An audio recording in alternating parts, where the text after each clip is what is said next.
welcome you for the program Revival God's Way. தேவனுடைய பார்வையில் எழுப்புதல் என்னும் நிகழ்ச்சிக்கு உங்களை வாழ்த்தி வரவேற்கிறோம். We want to begin with reading God's words. தேவனுடைய திருவசனத்தை படித்து இந்நாளின் நிகழ்ச்சியை ஆரம்பிப்போம். Book of Revelation 17th chapter verses 1 to 6.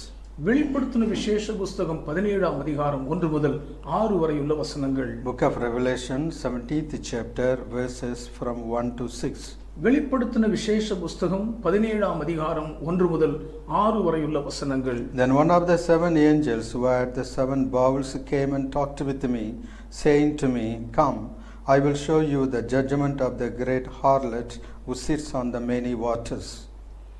7 கலசங்களை உடைய அந்த 7 தூதரில் ஒருவன் வந்து என்னோடே பேசி, நீ வா, திரளான தண்ணீர்கள் மேல் உட்கார்ந்திருக்கிற மகா வேசியோடே பூமியிலே ராஜாக்கள் வேசித்தனம் பண்ணினார்களே, with whom the kings of the earth committed fornication, and the inhabitants of the earth were made drunk with the wine of her fornication. So he carried me away in the spirit into the wilderness, and I saw a woman sitting on a scarlet beast, which was full of names of blasphemy, having 7 heads and 10 horns. அவளுடைய வேசித்தனங்களாகிய மதுவால் பூமியின் குடிகளும் வெறி கொண்டிருந்தார்களே, அவளுக்கு வருகிற ஆக்கினை உனக்கு காண்பிப்பேன் என்று சொல்லி ஆவிக்குள் என்னை வனாந்தரத்துக்கு கொண்டு போனான். அப்பொழுது 7 தலைகளையும் 10 கொம்புகளையும் உடையதும் தூஷணமான நாமங்களால் நிறைந்ததுமான சிவப்பு நிறமுள்ள மிருகத்தின் மேல் ஒரு ஸ்திரீ ஏறி இருக்க கண்டேன். The woman was arrayed in purple and scarlet, and adorned with gold and precious stones and pearls, having in her hand a golden cup full of abominations and filthiness of her fornication. அந்த ஸ்திரீ இரத்தாம்பரமும் சிவப்பான ஆடையும் தரித்து பொன்னினாலும் இரத்தனங்களினாலும் முத்துக்களினாலும் சிங்காரிக்கப்பட்டு தன் வேசித்தனமாகிய அருவருப்புகளாலும் அசுத்தத்தாலும் நிறைந்த பொற்பாத்திரத்தை தன் கையிலே பிடித்திருந்தாள். And on her forehead a name was written, Mystery, Babylon the Great, the mother of harlots and of the abominations of the earth. மேலும் ரகசியம், மகா பாபிலோன், வேசிகளுக்கும் பூமியில் உள்ள அருவருப்புகளுக்கும் தாய் என்னும் நாமம் அவள் நெற்றியில் எழுதியிருந்தது. I saw the woman drunk with the blood of saints and with the blood of martyrs of Jesus. And when I saw her, I marveled with great amazement. அந்த ஸ்திரீ பரிசுத்தவான்களின் இரத்தத்தினாலும் இயேசுவினுடைய சாட்சிகளின் இரத்தத்தினாலும் வெறி கொண்டிருக்கிறதை கண்டேன். அவளை கண்டு நான் மிகவும் ஆச்சரியப்பட்டேன். These are the words of the Lord. இவைகள் கர்த்தருடைய வார்த்தைகளாகும். Beloved, last series we saw Elijah, the prophet, was running faster than Ahab chariot. பிரியமானவர்களே, கடந்த நிகழ்ச்சியின் போது கர்த்தருடைய தீர்க்கதரிசியாகிய எலியா ஆகாபின் ரதத்தை விட அதிவேகமாக ஓடினார் என்பதை நாம் பார்த்தோம். We see this in the 1 King 18th chapter verse 46. 1 ராஜாக்கள் 18ஆம் அதிகாரத்தின் 46ஆம் வசனத்தில் இதை நாம் பார்க்கிறோம். Then the hand of the Lord came upon Elijah, and he girded up his loins and ran ahead of Ahab to the entrance of Jezreel. கர்த்தருடைய கை எலியாவின் மேல் இருந்ததினால் அவன் தன் அறையை கட்டிக்கொண்டு இஸ்ரவேலுக்கு வருமட்டாக ஆகாபுக்கு முன் ஓடினான். Elijah ran faster than Ahab's chariot. எலியா ஆகாபின் ரதத்தை காட்டிலும் அதிவேகமாக ஓடினார். He reached Jezreel. இஸ்ரவேலில் போய் சேர்ந்தார். Next day he received a bad news. அடுத்த நாளே ஒரு மிகப்பெரிய துர்ச்செய்தியை அவர் கேள்விப்பட்டார். You can see this, the 1 King 19th chapter verse from 1. 1 ராஜாக்கள் 19ஆம் அதிகாரத்தின் முதல் வசனத்தில் இருந்து. And Ahab told Jezebel all that Elijah had done, also how he had executed all the prophets with sword. எலியா செய்த எல்லாவற்றையும் அவன் தீர்க்கதரிசிகள் எல்லாரையும் பட்டயத்தாலே கொன்று போட்ட செய்தி அனைத்தையும் ஆகாப் இயேசபேலுக்கு அறிவித்தான். Then Jezebel sent a messenger to Elijah, saying, So let the gods do to me, and more also, if I do not make your life as the life of one of them by tomorrow about this time. அப்பொழுது இயேசபேல் எலியாவினிடத்தில் ஆள் அனுப்பி அவர்கள் ஒவ்வொருவனுடைய பிராணனுக்கும் செய்யப்பட்டது போல நான் நாளை இந்நேரத்தில் உன் பிராணனுக்கு செய்யாதே போனால் தேவர்கள் அதற்கு சரியாகவும் அதற்கு அதிகமாகவும் எனக்கு செய்ய கடவர்கள் என்று சொன்னால். Elijah destroyed the prophets of Baal. பாகாலின் தீர்க்கதரிசிகள் அனைவரையும் எலியா அழித்து சங்கரித்து போட்டார். So Jezebel sent a threatening word to Elijah. ஆகவே இயேசுவில் எலியாவை மிரட்டி அச்சுறுத்தும் வார்த்தைகளால் நடுங்க வைக்கிறார். See the third verse. மூன்றாம் வசனத்தை பாருங்கள். And when he saw that, he arose and ran for his life and went to Beersheba, which belongs to Judah, and left his servant there. அவனுக்கு அது தெரிந்தபோது எழுந்து தன் பிராணனை காக்க யூதாவை சேர்ந்த பெயர்செபாவுக்கு புறப்பட்டு போய் தன் வேலைக்காரனை அங்கே நிறுத்திவிட்டான். Hearing a threatening word from the Jezebel, Elijah was very fearful. He ran to Beersheba for his life. தன்னை அச்சுறுத்தக்கூடிய இயேசபேலின் மிரட்டல் வார்த்தைகளை கேட்ட எலியா மிகவும் பயந்து போனவராய் பெயர்செபாவை நோக்கி ஓடிவிட்டார். It's nearly more than 100 kilometers. ஏறக்குறைய 100 கிலோமீட்டர் தூரத்துக்கும் அதிகமான ஒரு இடத்திற்கு போகிறார். He ran for his life. உயிர் தப்ப ஓடி போனார். When he reached Beersheba, he stopped his servant there, and then he ran to the Mount Horeb. Beersheba மட்டும் போன பொழுது தன் வேலைக்காரனை அங்கேயே நிறுத்திவிட்டு அவர் அங்கே இருந்து ஓரே பர்வதம் மட்டும் போகிறார். See the verse 4. நான்காம் வசனத்தை பாருங்கள். 1 King 19th chapter verse 4. 1 ராஜாக்கள் 19ஆம் அதிகாரத்தின் 4ஆம் வசனம். But he himself went a day's journey into the wilderness and came and sat down under a broom tree, and he prayed that he might die, and said, It's enough now, Lord, take my life, for I am no better than my fathers. அவன் வனாந்தரத்தில் ஒரு நாள் பிரயாணம் போய் ஒரு சூரைச் செடியின் கீழ் உட்கார்ந்து தான் சாக வேண்டும் என்று கோரி, போதும் கர்த்தாவே, என் ஆத்துமாவை எடுத்துக்கொள்ளும், என் பிதாக்களை பார்க்கிலும் நான் நல்லவன் அல்ல என்று சொல்லி. Then as he lay and slept under a broom tree, suddenly an angel touched him and said to him, Arise and eat. ஒரு சூரைச் செடியின் கீழ் படுத்துக்கொண்டு நித்திரை பண்ணினான். அப்பொழுது ஒரு தூதன் அவனை தட்டி எழுப்பி, எழுந்திருந்து போஜனம் பண்ணு என்றான். Then he looked, and there by his head was a cake baked on coals and a jar of water. So he ate and drank and lay down again. அவன் விழித்து பார்க்கிற போது இதோ தழலில் சுடப்பட்ட அடையும் ஒரு பாத்திரத்தில் தண்ணீரும் அவன் தலைமாட்டில் இருந்தது. அப்பொழுது அவன் புசித்து குடித்து திரும்பவும் படுத்து கொண்டான். And the angel of the Lord came back the second time and touched him and said, Arise and eat, because the journey is too great for you. கர்த்தருடைய தூதன் திரும்ப இரண்டாம் தரம் வந்து அவனை தட்டி எழுப்பி, எழுந்திருந்து போஜனம் பண்ணு, நீ பண்ண வேண்டிய பிரயாணம் வெகு தூரம் என்றான். So he arose and ate and drank, and he went in the strength of the food for 40 days and 40 nights, as far as Horeb, the mountain of God. அப்பொழுது அவன் எழுந்திருந்து புசித்து குடித்து அந்த போஜனத்தின் பலத்தினால் 40 நாள் இரவு பகல் ஓரேப் என்னும் தேவனுடைய பர்வதம் மட்டும் நடந்து போனான். Here Elijah was running for his life. இங்கே எலியா தன் பிராணனை காக்க ஓடிக்கொண்டிருக்கிறார். He was too much of scared on the words of Jezebel. இயேசபேலின் அச்சுறுத்தும் வார்த்தைகளால் அளவுக்கு அதிகமாய் பயந்து நிலைகுலைந்து போய்விட்டார். Because of fear, he did not know what to do. பயத்தின் நிமித்தம் என்ன செய்ய வேண்டும் என்றவர் அறியாமல் போனார். He ran for his life. தன் உயிர் தப்ப ஓடினார். He ran for 40 days and 40 nights and reached the Mount Horeb. 40 நாட்கள் இரவும் பகலும் நடந்தோடி ஓரே பர்வதம் வந்து சேர்ந்தார். On the way, our Emmanuel did not forsake him. போகும் வழியெல்லாம் நம்முடைய இம்மானுவேலர் அவரை கைவிடவே இல்லை. Lord fed him with the food and water. கர்த்தர் அவருக்கு போஜனத்தை கொடுத்து போஷித்து தண்ணீர் கொடுத்து ஆதரித்தார். Elijah reached the Mount Horeb.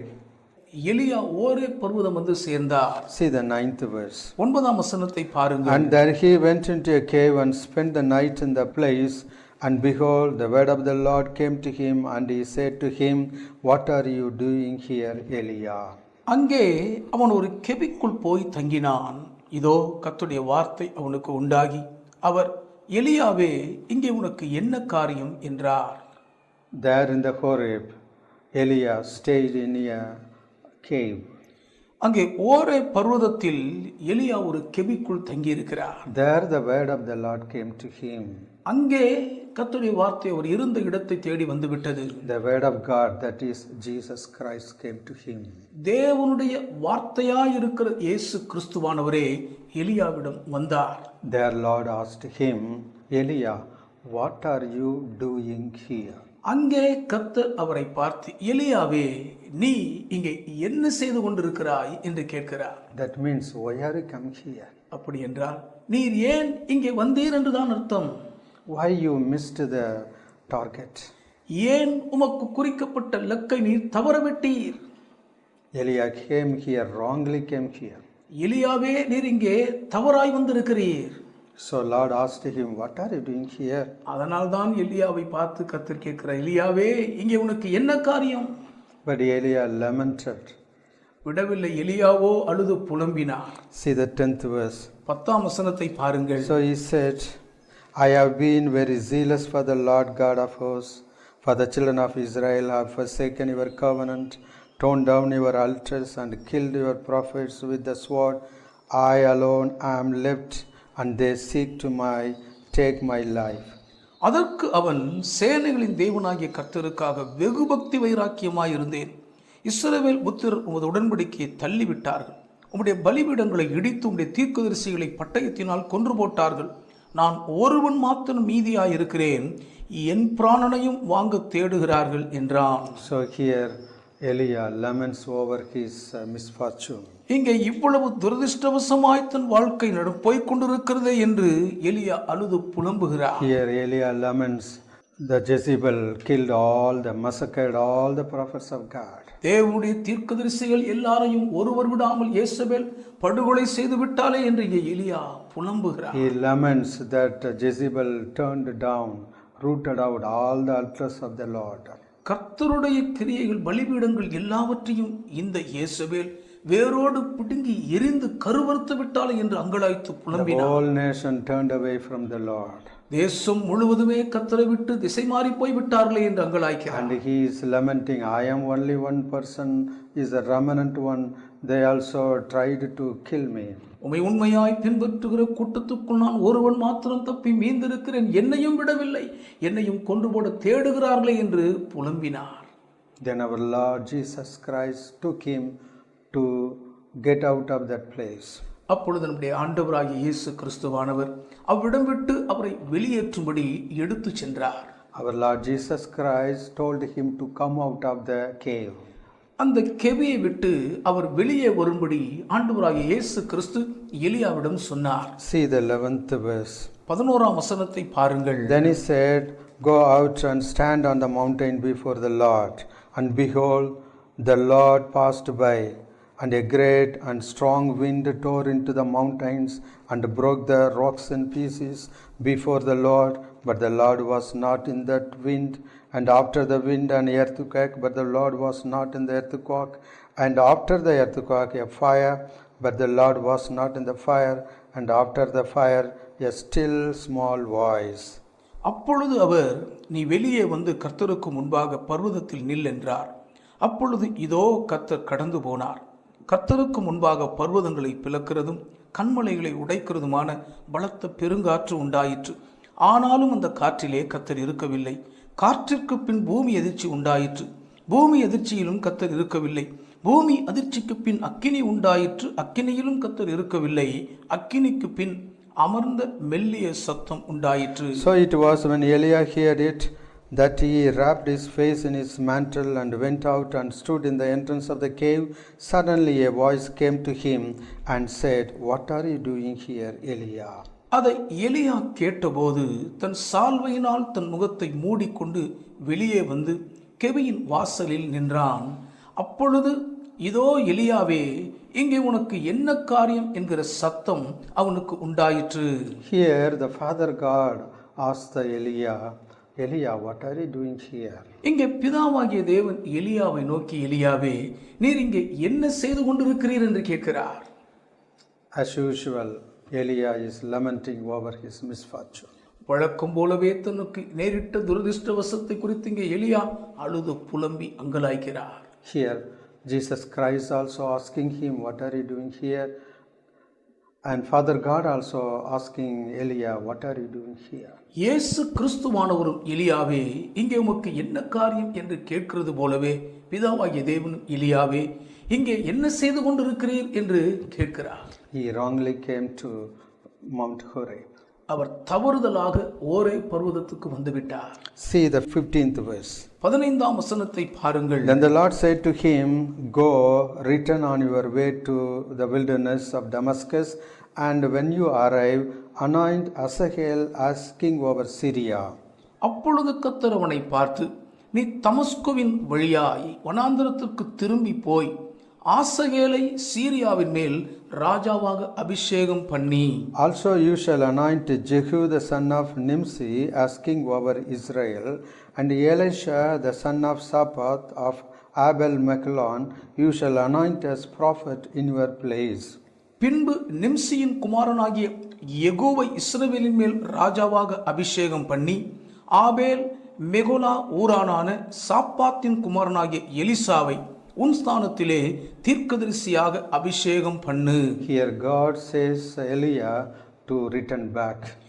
எலியா திரும்பி போக வேண்டும் என்று இங்கே கர்த்தர் எலியாவிடம் சொல்லுகிறார். You should return back to Damascus. நீ தமஸ்குவுக்கு திரும்பி போக வேண்டும் என்று பணித்தார். You should do 3 things. 3 காரியங்களை நீர் செய்ய வேண்டும். You should anoint 3 persons. 3 பேரை நீர் அபிஷேகம் பண்ண வேண்டும். You should anoint Hazael as a king over Syria. ஆசகேலை சீரியாவின் மேல் ராஜாவாக நீர் அபிஷேகம் பண்ண வேண்டும். And you should anoint Jehu as a king over Israel. யெகூவை இஸ்ரவேலின் மேல் ராஜாவாகவும் நீர் அபிஷேகம் பண்ண வேண்டும். And you should anoint Elisha as a prophet. எலிசாவை தீர்க்கதரிசியாக நீர் அபிஷேகிக்க வேண்டும். See, these 3 works Elia missed to receive in the city Jezreel. இஸ்ரவேலில் இருக்கும்போதே தனக்கு நியமிக்கப்பட்டிருந்த இந்த 3 பிரத்யேக திருப்பணியின் கிரியைகளையும் பெற்றுக்கொள்ள எலியா தவறிவிட்டதை பார்க்க வேண்டும். Because of fear he did not receive this. பயத்தின் நிமித்தம் தான் இருந்த இடத்தில் இந்த பணியை பெற்றுக்கொள்ள தவறிவிட்டார். He was a great champion in that time. அக்காலத்திலே அசைக்கப்பட முடியாத மாபெரும் சாதனை புரிந்த ஜாம்பவான் தானவர். He destroyed 450 Baal's prophets. பாகாலின் 450 தீர்க்கதரிசிகளையும் சங்கரித்து ஜெயித்தவர். He brought down fire and burned the burnt offerings. வானத்திலிருந்து அக்கினியை இறங்கி வர பண்ணி சர்வாங்க தகன பலியை அவர் பட்சிக்க வைத்தவர்தான். He ran faster than Agab's chariot. ஆகாவின் ரதத்தை விட அதிவேகமாய் ஓடியவர்தான். He brought down rain to Israel. மறுபடியும் இஸ்ரவேல் தேசத்தின் எல்லையெங்கும் மழை பெய்ய வைத்தவர்தான். He was a great champion in those days. அக்காலத்திலே மாபெரும் சரித்திர சாதனையாளராய் வலம் வந்தவர்தான். But due to fear, he was unable to receive God's assignment properly. ஆனாலும் பயந்து போனது நிமித்தம் தேவன் தமக்கு நியமித்திருந்த நித்திய தலையாயப்படியை சீராக பெற்றுக்கொள்ள முடியாமல் போய்விட்டார். In these last days, a prophet should be very courageous persons. இந்த கடைசி நாட்களில் தேவனுடைய தீர்க்கதரிசிகளாய் இருக்கிற அத்தனை பேரும் எதற்கும் அஞ்சாத துணிந்த தைரியசாலிகளாய் திகழ வேண்டும். Prophets should not afraid of the circumstances. தீர்க்கதரிசிகள் தாங்கள் எதிர்கொள்ளும் எந்த சந்தர்ப்ப சூழ்நிலைகளையும் கண்டு அஞ்சிவிடக் கூடாது. The prophets are always given power. தீர்க்கதரிசிகளுக்கு எப்பொழுதுமே அதிகார வல்லமை கொடுக்கப்பட்டிருக்கிறது. Here Father God told Elia to return back to Damascus and anoint Hazael as a king over Syria, Jehu as a king over Israel, and anoint Elisha as a prophet in the place of Elia. இங்கே பிதாவாகிய தேவன் எலியா தீர்க்கதரிசி தமஸ்குக்கு திரும்பி போய் ஆசகேலை சீரியாவின் மேல் ராஜாவாகவும் யெகூவை இஸ்ரவேலின் மேல் ராஜாவாகவும் அபிஷேகம் பண்ணி எலிசாவை அவருடைய ஸ்தானத்தில் தீர்க்கதரிசியாக அபிஷேகம் பண்ண வேண்டும் என்று கட்டளை கொடுத்தார். See the 17th verse. 17ஆம் வசனத்தை பார்ப்போம். It shall be that whoever escapes the sword of Hazael, Jehu will kill, and whoever escapes the sword of Jehu, Elisha will kill. சம்பவிப்பதாவது ஆசகேலின் பட்டயத்திற்கு தப்பினவனை யெகூ கொன்று போடுவான், யெகூவின் பட்டயத்திற்கு தப்பினவனை எலிசா கொன்று போடுவான். So what will happen when he anoint these three persons? இந்த 3 பேரையும் அவர் அபிஷேகம் பண்ணுவதினால் என்ன நடக்கும்? God will eradicate all the idolaters from the land of Israel. இஸ்ரவேல் தேசத்தின் எல்லையெங்கும் இருக்கும் விக்கிரக ஆராதனைக்காரர் அத்தனை பேரையும் தேவன் இருந்த இடம் தெரியாமல் அதம் பண்ணி நிகிரகம் பண்ணி விடுவார். All the Baals worshippers and all the Asherah worshippers will be eradicated. பாகாலை வழிபடுகிற ஒருவரும் இராதபடிக்கு, தோப்பு விக்கிரகங்களை பணிந்து கொள்ளுகிற ஒருவரும் இராமல் அத்தனை பேரையும் கர்த்தர் நிகிரகம் பண்ணி விடுவார். There would be a great revival come to that place. அந்த இடம் முழுவதும் ஒரு மாபெரும் எழுப்புதல் வெடித்து பரவும். See the 18th verse. 18ஆம் வசனத்தை பாருங்கள். Yet I have reserved 7,000 in Israel, all whose knees have not bowed to Baal, and every mouth that has not kissed him. ஆனாலும் பாகாலுக்கு முடங்காதிருக்கிற முழங்கால்களையும் அவனை முத்தம் செய்யாதிருக்கிற வாய்களையும் உடைய 7,000 பேரை இஸ்ரவேலிலே மீதியாக வைத்திருக்கிறேன் என்றார். Here Eliah is lamenting, I am a single person. As a prophet, I am a single person, he is lamenting. But here God has reserved 7,000 peoples in Israel. கர்த்தாவே, உம்மை உண்மையாய் பின்பற்றுகிற கூட்டத்திலே நான் ஒருவர் மாத்திரம் தனியாளாக மீந்திருக்கிறேனே என்று எலியா புலம்பிக் கொண்டிருக்கிற சூழலில் கர்த்தரோ இஸ்ரவேலில் உன்னை போன்ற 7,000 பேரை நான் மீதியாக வைத்திருக்கிறேன் என்று கர்த்தர் திருவுளம் பற்றுகிறார். God never put us in a single person. Always keep a flock behind us. ஒரு நாளும் கர்த்தர் நம்மை எந்த நிலையிலும் ஒற்றையாளாக தனித்து நிர்கதியில் விடாமல் நமக்கு பின்பாக பக்கபலமாக ஒரு பெருங்கூட்டத்தை எப்பொழுதும் மீந்த வைத்திருப்பார். There God has reserved 7,000 persons in Israel who did not follow the Baal. அங்கே இஸ்ரவேலிலே பாகாலை பின்பற்றாத 7,000 பேரை கர்த்தர் ஆயத்தம் பண்ணி வைத்திருந்தார். So what had happened next? அடுத்து நடந்தது என்ன? He returned back to Israel. அவர் மறுபடியும் இஸ்ரவேலுக்கு திரும்பி வந்தார். He ran for more than 500 kilometers. ஏறக்குறைய 500 கிலோமீட்டருக்கும் அதிகமாக அவர் ஓடி போயிருந்தார். Now he is returning. இப்பொழுது அவ்வளவு தூரத்துக்கும் அவர் திரும்பி வருகிறார். See the 19th verse. 19ஆம் வசனத்தை பாருங்கள். So he departed from there and found Elisha the son of Shaphat, who was plowing with 12 yoke of oxen before him, and he was in with the 12th. Then Eliah passed by him and threw his mantle on him. அப்படியே அவன் அவ்விடம் விட்டு புறப்பட்டு போய் 12 ஏர் பூட்டி உழுத சாப்பாத்தின் குமாரனாகிய எலிசாவை கண்டான். அவன் 12ஆம் ஏரை ஓட்டி கொண்டிருந்தான். எலியா அவன் இருக்கும் இடம் மட்டும் போய் அவன் மேல் தன் சால்வையை போட்டான். And he left the oxen and ran after Eliah and said, Please let me kiss my father and my mother, and then I will follow you. And he said to him, Go back again, for what I have done to you. அப்பொழுது அவன் மாடுகளை விட்டு எலியாவின் பிறகே ஓடி, நான் என் தகப்பனையும் என் தாயையும் முத்தம் செய்ய உத்தரவு கொடும், அதற்கு பின் உம்மை பின்தொடர்வேன் என்றான். அதற்கு அவன் போய் திரும்பி வா, நான் உனக்கு செய்ததை நினைத்துக்கொள் என்றான். So Elisha turned back from him and took a yoke of oxen and slaughtered them and boiled their flesh using the oxen's equipments and gave it to the people, and they ate. Then he arose and followed Eliah and became his servant. அப்பொழுது Elisha இவனை விட்டு போய் ஓர் ஏர் மாடுகளை பிடித்து அடித்து ஏரின் மரம் முட்டுகளால் அவைகளின் இறைச்சியை சமைத்து ஜனங்களுக்கு கொடுத்தான். அவர்கள் சாப்பிட்ட பிற்பாடு அவன் எழுந்து எலியாவுக்கு பின் சென்று அவனுக்கு ஊழியம் செய்தான். 40 days and 40 nights, because of fear, he ran very fastly to Mount Horeb. பயத்து நிமித்தம் 40 நாட்கள் இரவும் பகலும் அதிவேகமாக ஓரே பர்வதம் மட்டும் ஓடி போய்விட்டார். God told him to return back to Damascus. தமஸ்குவுக்கு அவர் திரும்பி வர வேண்டும் என்று தேவனிடம் சொன்னார். He did not go to Damascus. ஆனால் அவர் தமஸ்குவுக்கு போகவில்லை. He came to Israel. இஸ்ரவேலுக்கு திரும்பி வந்தார். He found Elisha. எலிசாவை கண்டு கொண்டார். There he did not anoint Elisha. அங்கே அவர் எலிசாவை அபிஷேகம் பண்ணவில்லை. He simply put his mantle on Elisha. வெறுமனே தன் சால்வையை மாத்திரம் எலிசாவின் மேல் போட்டார். What God told him? தேவன் அவரிடம் என்ன செய்ய சொன்னார்? Lord told him to anoint Elisha as a prophet. எலிசாவை இவர் ஸ்தானத்தில் தீர்க்கதரிசியாக அபிஷேகம் பண்ண வேண்டும் என்று கர்த்தர் அவருக்கு சொல்லி இருந்தார். He did not anoint. ஆனால் இவர் அவரை அபிஷேகிக்கவில்லை. He made him a servant. எலிசாவை தனக்கு ஊழியக்காரனாக்கி கொண்டார். See the 21st verse. 21ஆம் வசனத்தை பாருங்கள். So Elisha turned back from him and took a yoke of oxen and slaughtered them and boiled their flesh using the oxen's equipment and gave it to the people and they ate. Then he arose and followed Eliah and became his servant.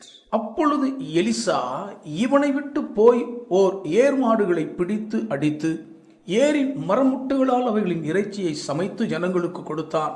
அவர்கள் சாப்பிட்ட பிற்பாடு Elisha எழுந்து எலியாவுக்கு பின் சென்று எலியாவுக்கு ஊழியம் செய்யும் வேலைக்காரரானார். God told Eliah to anoint Elisha as a prophet. ஆனால் தேவனோ எலிசாவை தீர்க்கதரிசியாக அபிஷேகம் பண்ணும்படிதான் எலியாவிடம் சொல்லியிருந்தார். But Eliah missed this great chance. எலியாவோ இந்த மிக பெரும் வாய்ப்பை தவறவிட்டார். Elisha became a servant. Elisha எலியாவுக்கு ஊழியம் செய்யும் வேலைக்காரரானார். And also Eliah doing the work as in a reverse order. அது மாத்திரமல்ல, எலியாவுக்கு தேவன் நியமித்து கொடுத்த திருப்பணியை தலைகீழாக அவர் செய்கிறதை பார்க்கிறோம். God told him to go to Damascus. There he should anoint Hazael as a king over Syria. முதலாவது தமஸ்குவுக்கு திரும்பி போய் அங்கே ஆசகேலை சீரியாவின் மேல் ராஜாவாக நீர் அபிஷேகம் பண்ண வேண்டும் என்று தெளிவாக தேவன் சொல்லியிருந்தார். Then anoint Jehu as a king over Israel. அதற்கு அடுத்ததாக இஸ்ரவேலின் மேல் யெகூவை ராஜாவாக அபிஷேகம் பண்ண சொன்னார். And then Elisha should be anointed as a prophet. அதற்கு பின்புதான் எலிசாவை தீர்க்கதரிசியாக இவர் அபிஷேகம் பண்ணியிருக்க வேண்டும். Here Eliah changes the order. ஆனால் இங்கே எலியாவோ அந்த வரிசை கிரம முறைமையை மாற்றிவிட்டார். After making Elisha a prophet, Eliah ascended to heaven in a fiery chariot.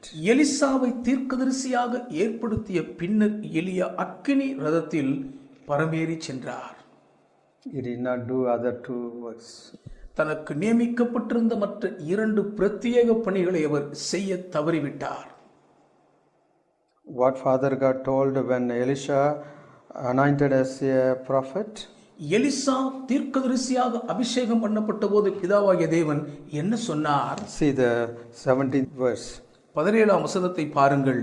It shall be that whoever escapes the sword of Hazael, Jehu will kill, and whoever escapes the sword of Jehu, Elisha will kill. சம்பவிப்பதாவது, ஆசகேலின் பட்டயத்திற்கு தப்பினவனை யெகூ கொன்று போடுவான், யெகூவின் பட்டயத்திற்கு தப்பினவனை Elisha கொன்று போடுவான் என்றுதான் சொல்லுகிறார். Here Lord told Eliah to anoint 3 persons. 3 பேரை அபிஷேகம் பண்ணும்படியாக இங்கே கர்த்தர் எலியாவிடம் தெளிவாக சொன்னார். Hazael, Jehu and Elisha.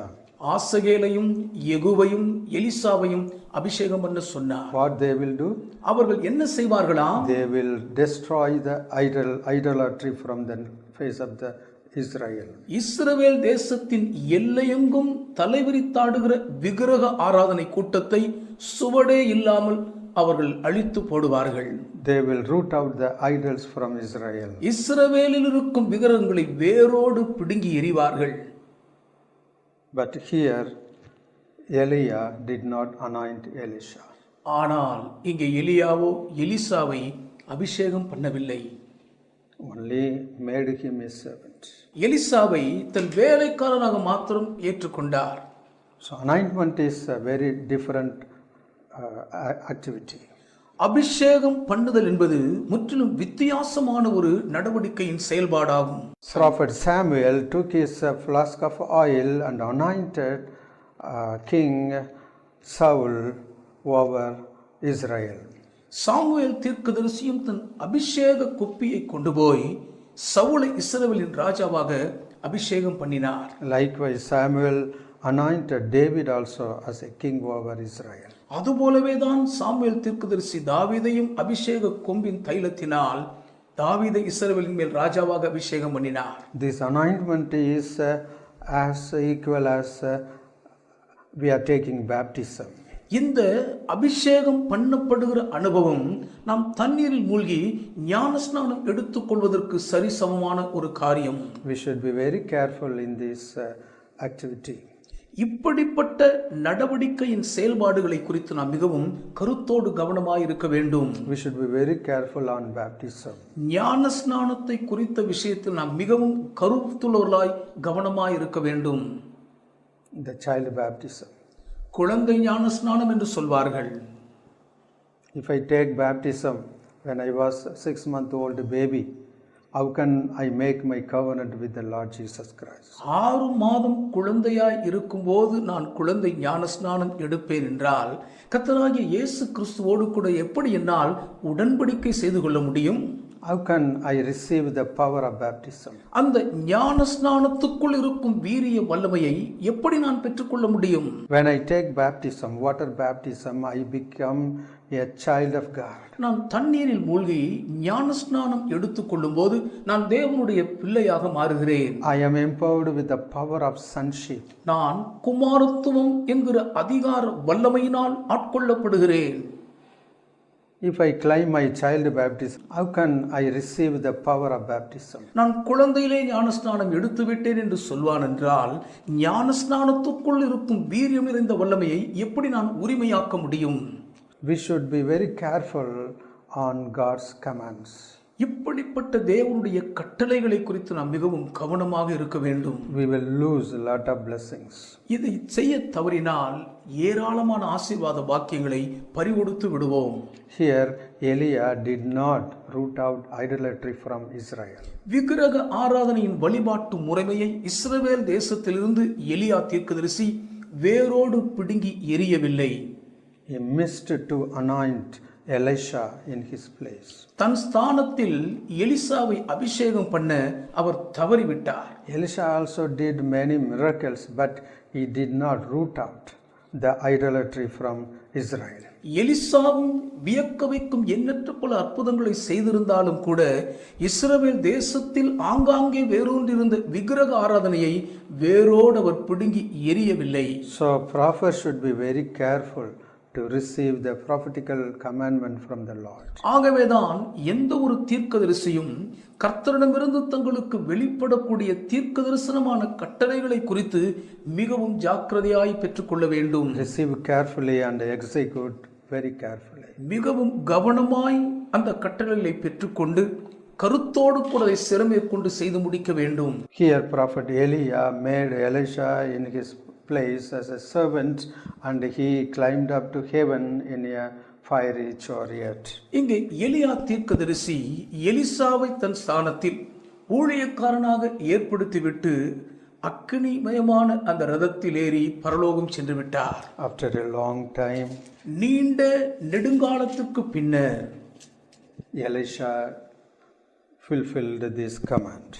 இந்த உடன்படிக்கையின் கட்டளைகளை எலிசா தான் நிறைவேற்றினார். After a long time, Elisha went to Damascus.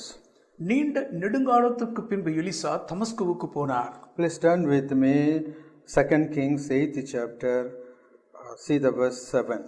என்னோடு கூட 2 ராஜாக்கள் 8ஆம் அதிகாரத்துக்கு திருப்பிக் கொண்டு 7ஆம் வசனத்தை பாருங்கள். Then Elisha went to Damascus, and Ben-Hadad king of Syria was sick, and it was told him, saying, The man of God has come here. சீரியாவின் ராஜாவாகிய பெனாதாத் வியாதியாயிருந்தான்.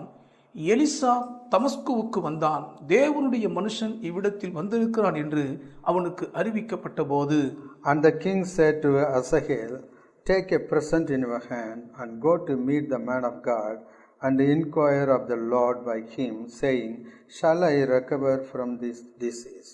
ராஜா ஆசகேலை நோக்கி, நீ உன் கையிலே ஒரு காணிக்கை எடுத்துக்கொண்டு தேவனுடைய மனுஷனுக்கு எதிர்கொண்டு போய், நான் இந்த வியாதி நீங்கி பிழைப்பேனா என்று அவனை கொண்டு கர்த்தரிடத்தில் விசாரிக்க சொன்னான். So Asahel went to meet him, and took a present with him of every good thing of Damascus, 40 camel loads, and he came and stood before him and said, Your son Ben-Hadad, king of Syria, has sent me to you, saying, Shall I recover from this disease?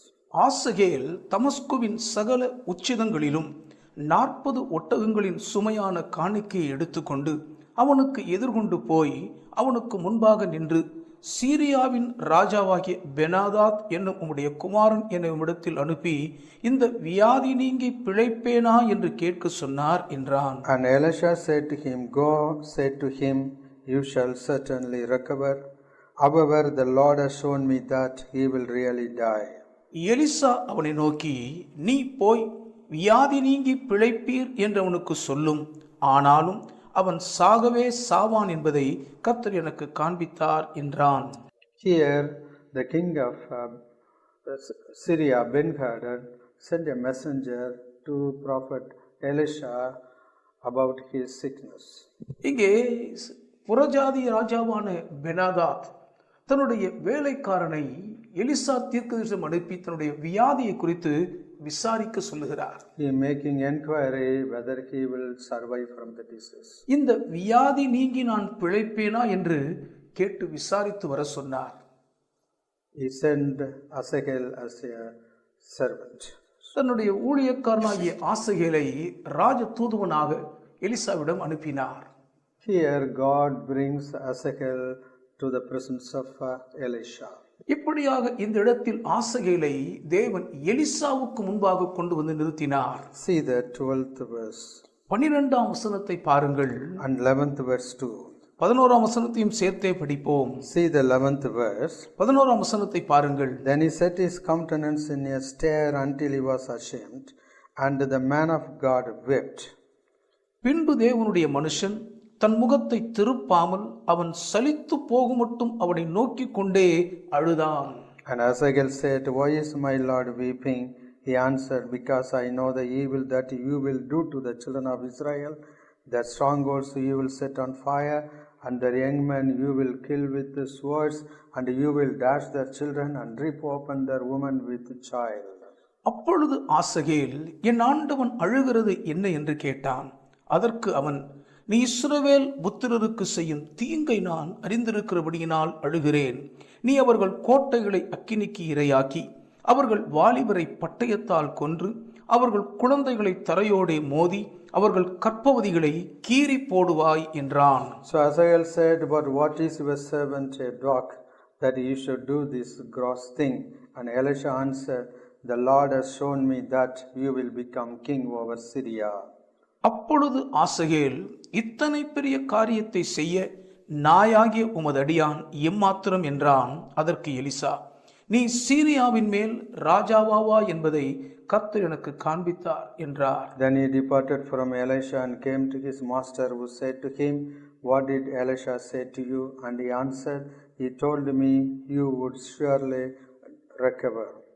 இவன் எலிசாவை விட்டு புறப்பட்டு தன் ஆண்டவனிடத்தில் வந்தபோது அவன், Elisha உனக்கு என்ன சொன்னான் என்று கேட்டதற்கு இவன், நீர் வியாதி நீங்கி பிழைப்பீர் என்று எனக்கு சொன்னான் என்று சொல்லி, But it happened on the next day that he took a thick cloth and dipped it in water and spread it over his face, so that he died, and Asahel reigned in his place. மறுநாளிலே ஒரு சமுக்காலத்தை எடுத்து தண்ணீரிலே தோய்த்து அவன் முகத்தின் மேல் விரித்தான். அதனால் அவன் செத்து போனான்.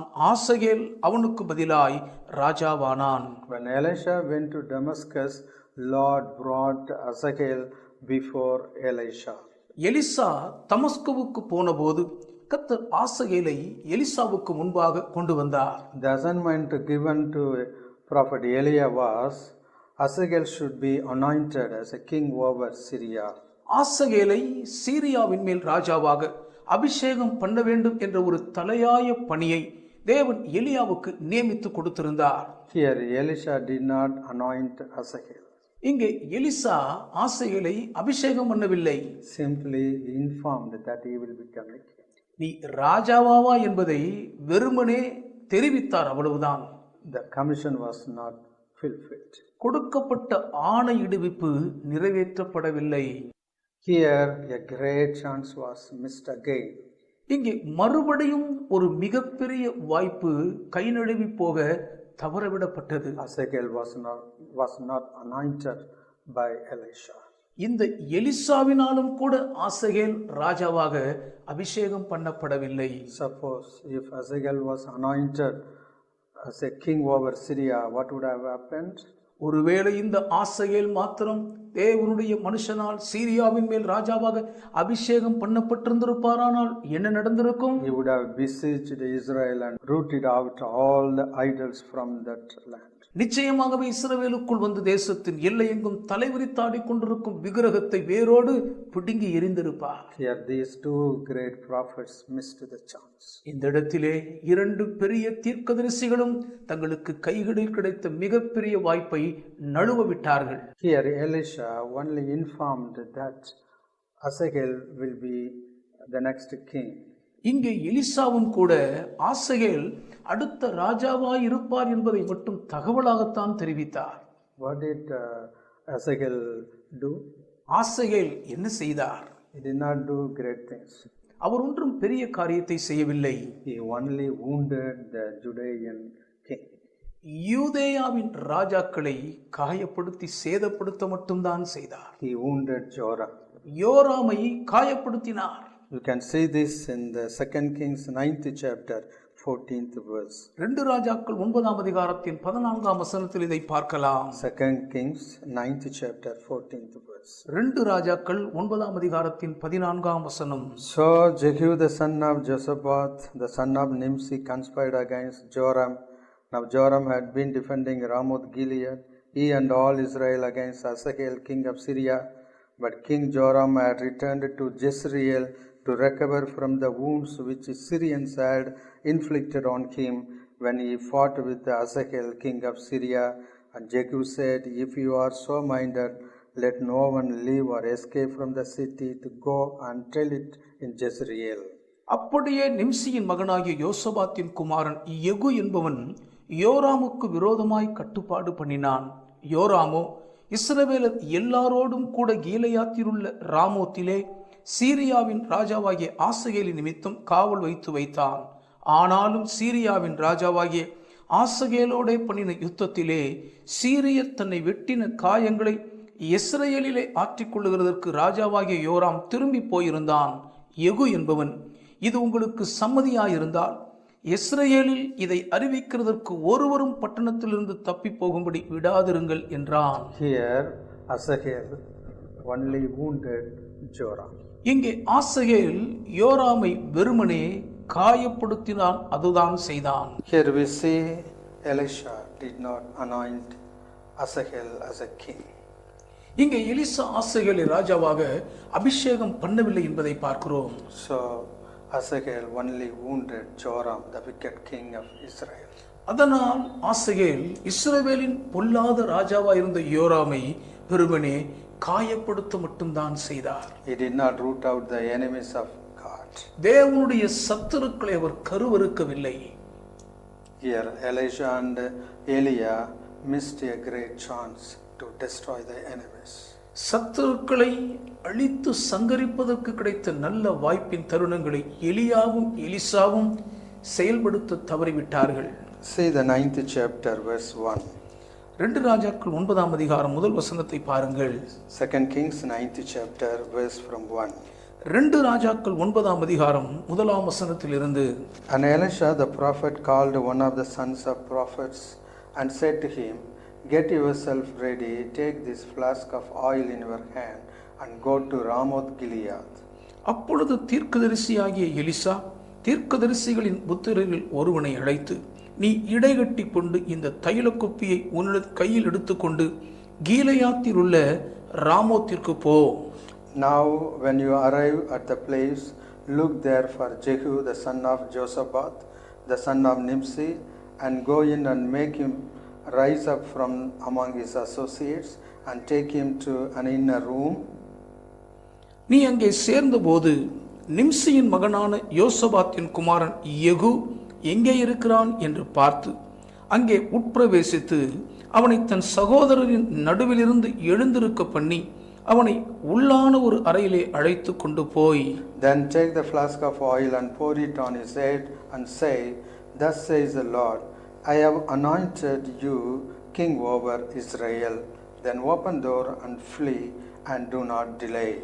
தைலக்குப்பியை எடுத்து அவன் தலையின் மேல் வார்த்து, உன்னை இஸ்ரவேலின் மேல் ராஜாவாக அபிஷேகம் பண்ணினேன் என்று கர்த்தர் சொல்லுகிறார் என்று சொல்லி கதவை திறந்து தாமதியாமல் ஓடிப்போ என்றார். Here Elisha did not go, but he sends his servant. இங்கே எலிசா தான் நேரில் போகவில்லை, மாறாக தன் ஊழியக்காரனை அனுப்பி வைத்தார். The servant went there and he properly anointed Jehu as a king. எலிசாவின் ஊழியக்காரன் அங்கே போய் முறைப்படி யெகூவை ராஜாவாக அபிஷேகம் பண்ணினார். And also he told him the assignment. அதோடு யெகூவுக்கு நியமிக்கப்பட்டிருக்கும் தெய்வீக திருப்பணியை வரையறுத்து சொன்னார். What Jehu will do யெகூ என்ன செய்வார் என்பதையும் and his assignments were told to him. என்னென்ன பணி அவருக்கு நியமிக்கப்பட்டிருக்கிறது என்ற விவரமும் அவருக்கு சொல்லப்பட்டது. What he will do? அவர் என்ன செய்வார்? He will strike down the house of Agab. ஆகாபின் குடும்பத்தை அழித்தொழிப்பார். He will avenge for the blood of prophets. தீர்க்கதரிசிகளின் இரத்தத்துக்கு பழி வாங்குவார். And also he will perish the Agab's family. அதோடு ஒட்டுமொத்த ஆகாபின் குடும்பத்தையும் யெகூ கருவறுக்க வேண்டும். Jehu will cut off all the family members of Agab. ஆகாவின் குடும்பத்தாரில் விடுபட்ட ஒருவர் விடாமல் அனைவரையும் யெகூ கருவறுக்க வேண்டும். He will root out the family of Agab.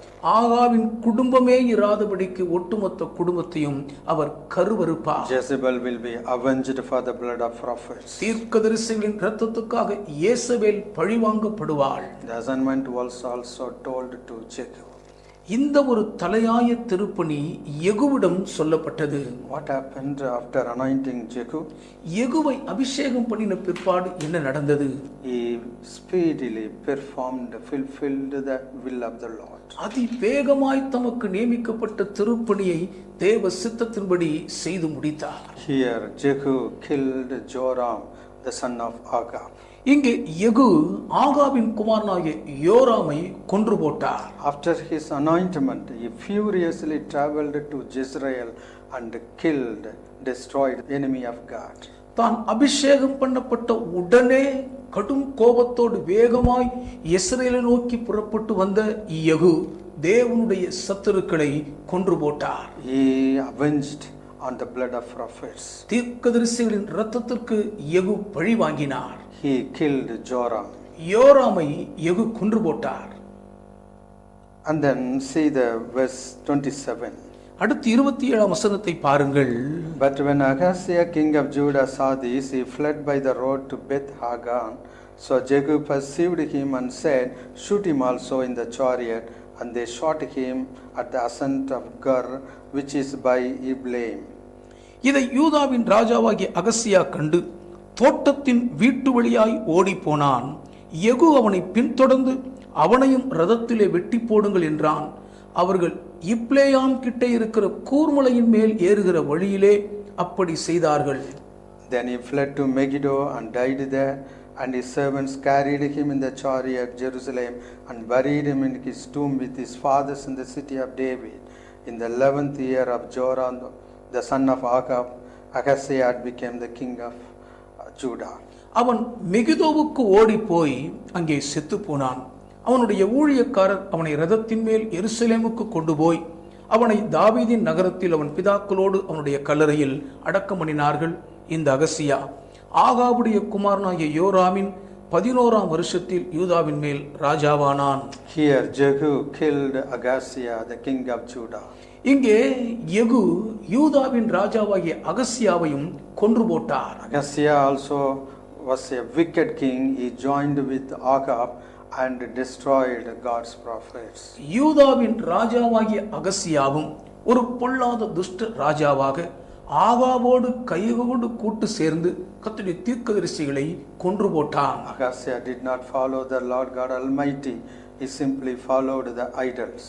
அகசியா சர்வ வல்லமுள்ள தேவனாகிய கர்த்தரை பின்பற்றாமல் விக்கிரகங்களையே பின்பற்றி வாழ்ந்தார். See, here Jehu was anointed by the Lord. இங்கே யெகூ கர்த்தரால் அபிஷேகம் பண்ணப்பட்டதை பார்க்கிறோம். He was anointed as a king.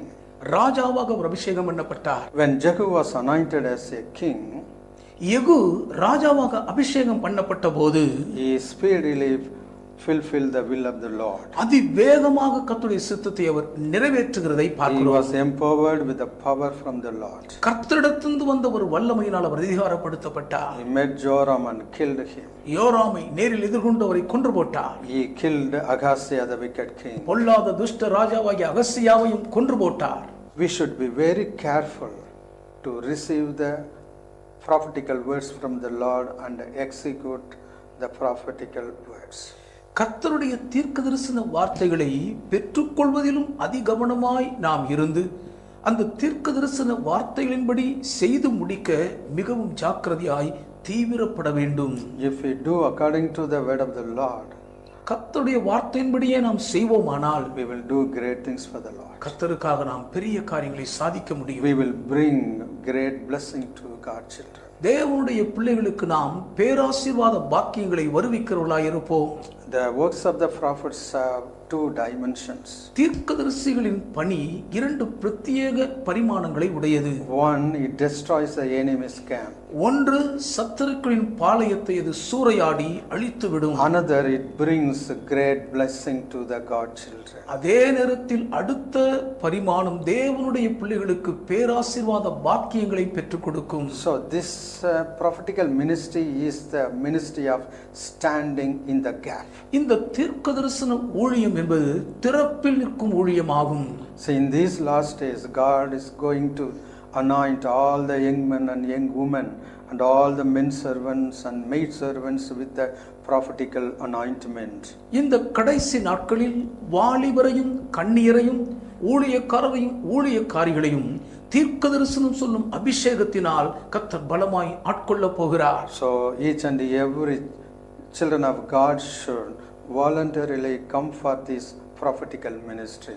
ஆகவே தான் தேவனுடைய பிள்ளைகள் ஒவ்வொருவரும் தாங்களாக தன்னார்வத்தோடு இந்த தீர்க்கதரிசன ஊழியத்துக்காக முன்வர வேண்டும். You should act according to the word of the Lord. கர்த்தருடைய வார்த்தையின்படியே நீங்கள் நடந்து கொள்ள வேண்டும். You should not worry about your future. உங்கள் எதிர்காலத்தை குறித்து நீங்கள் கவலைப்படவே கூடாது. You need not worry about your daily needs. உங்கள் அன்றாட வாழ்க்கையின் அத்தியாவசிய தேவைகளை குறித்து நீங்கள் கவலைப்பட வேண்டிய அவசியமே இல்லை. Our Emmanuel Jesus Christ will provide all our needs when we seek His word first, His kingdom first. நம்முடைய இம்மானுவேலராயிருக்கும் கர்த்தருடைய ராஜ்யத்தையும் அவருடைய வார்த்தையையும் நாம் முதலாவது தேடும்போது நம்மோடு கூட எப்போதும் நம்முடைய சகல தேவைகளையும் திட்டமாய் சந்திப்பார். Our Emmanuel is always with us.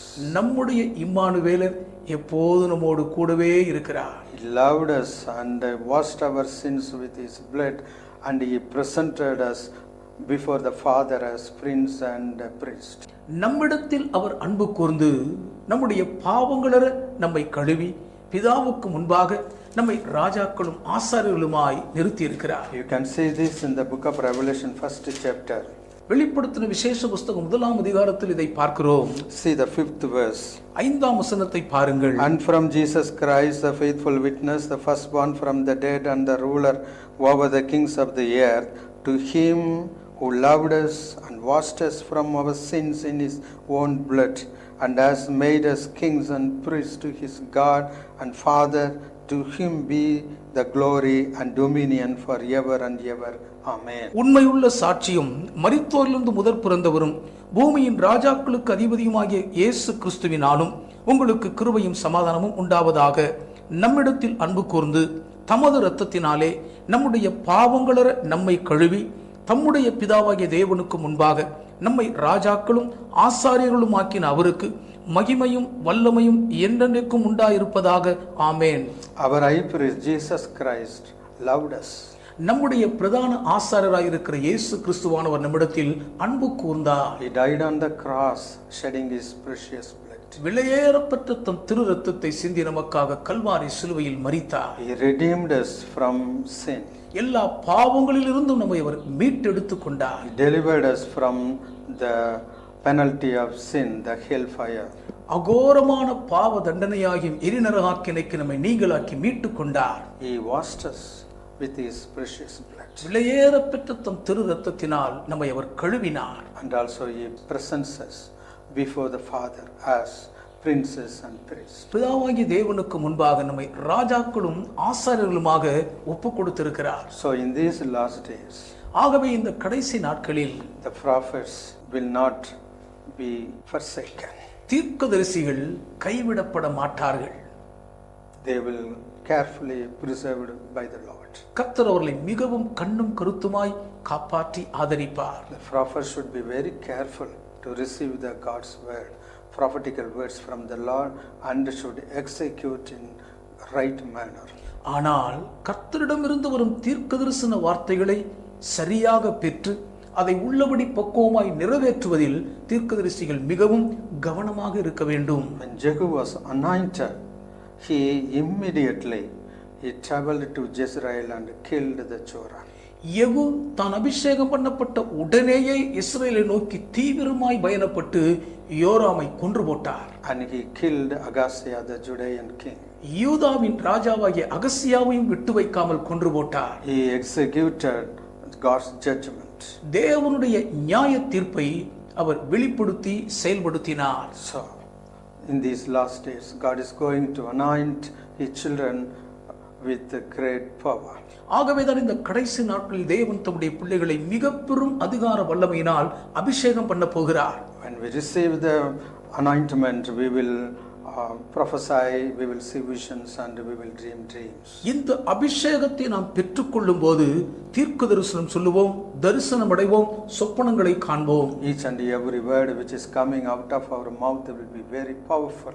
நம் வாயிலிருந்து புறப்பட்டு வரும் ஒவ்வொரு வார்த்தையும் மிகவும் வல்லமை உள்ளதாய் ஆர்ப்பரிக்கும். We will execute the Lord's will with great power. மிகுந்த வல்லமையின் அதிகாரத்தோடு தேவ சித்தத்தை பூமியில் நாம் நிறைவேற்றி செயல்படுத்தி கொண்டிருப்போம். The anointment will make us very powerful persons. அந்த அபிஷேகம் நம்மை மிகவும் வல்லமை உள்ளவர்களாக மாற்றிவிடும். So we should earnestly pray and receive these gifts. ஆகவே நாம் ஊக்கமாய் ஜெபித்து இந்த வரங்களை பெற்றுக்கொள்ள வேண்டும். Don't forget to watch this program next week, same day, same time. அடுத்த வாரம் இதே நாள் இதே நேரத்தில் இதே நிகழ்ச்சியை நீங்கள் தொடர்ந்து பார்க்க மறந்து விடாதீர்கள். We will discuss about the performance, the work of the Jehu after killing Joram and Ahaziah. யோராமையும் அகசியாவையும் கொன்று போட்ட பின்பு யெகூ என்னென்ன செய்தார் என்பதை குறித்த வர்த்தமானங்களை அடுத்த நிகழ்ச்சியில் தொடர்ந்து தியானிப்போம். We conclude with a prayer. ஒரு ஜெபத்தோடு இந்த நிகழ்ச்சி நிறைவு செய்வோம். Father God, have mercy on us. பிதாவாகிய தேவனே, எங்களுக்கு இரங்கும். Thank you for the last days anointment. கடைசி நாட்களின் அபிஷேகத்துக்காக நன்றி சொல்கிறோம். Lord, you have preserved the gifts of prophesying, gifts of visions and dreams for these last days. கர்த்தாவே, இந்த கடைசி நாட்களுக்கென்றே தீர்க்க தரிசனம் சொல்லுதல், தரிசனம் அடைதல், சொப்பனம் காண்தலாகிய வரங்களை நீ ஆயத்தம் பண்ணி வைத்திருக்கிறீர். Anoint us. எங்களை அபிஷேகியும். Make us prophets. எங்களை தீர்க்கதரிசிகளாக்கும். Open our eyes to see visions. தரிசனம் காணும்படி எங்கள் கண்களை திறந்தருளும். Give us dreams to dream. நாங்கள் சொப்பனம் காணும்படி சொப்பனங்களை தந்தருளும். Have mercy on us and lead us in a right way. எங்கள் மீது இரக்கமாயிருந்து சரியான பாதையில் எங்களை செம்மையாய் நடத்தும். We pray in the mighty, powerful, awesome name of Jesus Christ. பராக்கிரமம் செய்யும் வல்லமை நிறைந்த கர்த்தராகிய இயேசு கிறிஸ்துவானவரின் மகத்துவ திருநாமத்தில் வேண்டி ஜெபிக்கிறோம் பிதாவே. Amen. Amen. God bless you. கர்த்தர் உங்களை ஆசீர்வதிப்பாராக. Don't forget to see this program in the YouTube. யூடியூபிலும் வெளிவரும் இந்த நிகழ்ச்சியை மறவாமல் பாருங்கள். You can watch Yerba Revival God's Way. Yerba revival God's way என்ற சேனலில் நீங்கள் யூடியூபில் இதை பார்க்கலாம். God bless you. கர்த்தர் உங்களை ஆசீர்வதிப்பாராக.